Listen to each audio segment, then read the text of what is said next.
চললাম আমরা কুম্ভর পথে, সবাই মিলে কুম্ভ রওনা দিলাম আজকে 12 তারিখের মাঘী পূর্ণিমা চানের জন্য।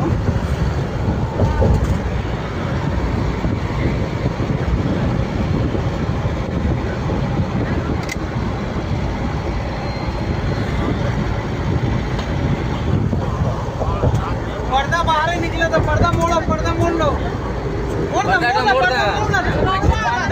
इधर मोड़ दे। आवे ना धूप थोड़ा, ठीक है धूप लगे थे शरीर में फुर्ती रही। हाँ एनर्जी मिली तो धूप लगी तो ছাড়লাম। हाँ अब थोड़ा तो खा पर्दा सुखाई, पर्दा सुखाई। हाँ